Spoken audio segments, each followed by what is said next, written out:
Amanda Smith here for USCFootball.com on Howard Jones Field with USC's quarterback Cody Kessler. Cody, first and foremost, you had your first 2 completions during that Colorado game. How exciting was that for you?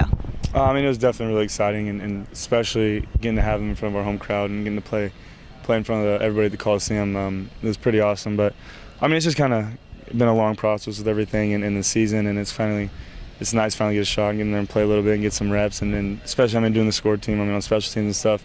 Is great too, but getting there and run the offense and actually getting to run some plays and get a rhythm was nice. Was it a relief to be home this time? Yeah, absolutely. We've been traveling for a while, and it's nice to come back in the Coliseum. But at the same time, we talk about it as a team, it's kind of a toss-up because when you're playing away and they have their whole crowd standing up and going crazy, and you just make them quiet like in an instant. It's kind of a nice feeling. During your playing time, you were playing with younger players like Max Turek and Nelson Aguilar. Mm-hmm. What is it like playing with the future of this offense?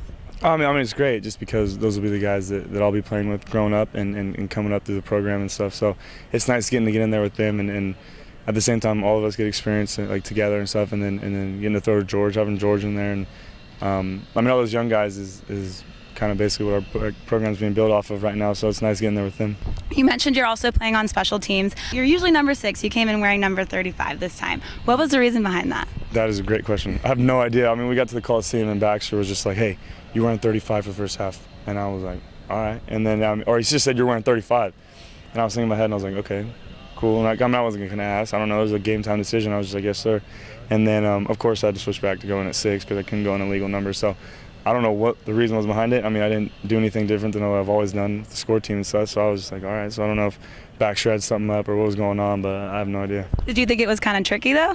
I guess. I don't know. I was at first I was trying to figure out, I was like, why is he doing this? But then, Baxter has so many ideas with everything, Coach Kiffin, that I was just like, I'm going to confuse myself more if I keep trying to figure out what's going on. So, I just went in and it didn't really matter what number I had on. So I just went in and kept doing what I normally did. So it was a game time decision. It wasn't made prior to that. Yeah, it was all just out of nowhere. It was we didn't set anything up or anything. And that's why I was kind of caught off guard. He told me, he was like, yeah, you're wearing 35. And I walked up and 35 was in my locker, and I was like, all right, cool. Did that freak you out as a player? Did it throw you off? If I was confused, I had no idea why, but I was just like, all right, there must be some point behind this or reason to it, and I'm not going to argue with the coaches. So today we saw you practicing your skills after practice. Is there still competition with Max Whittick there at the number 2 quarterback position? Yeah, absolutely. Me and Max talked about last year with Max too. It's going to go on for as long as we're here. As long as both of us are here, it's going to keep going on for ever, I guess. Until we both graduate. So but it's nice. Me and Max are real close, and it's kind of cool going back and forth and challenging each other.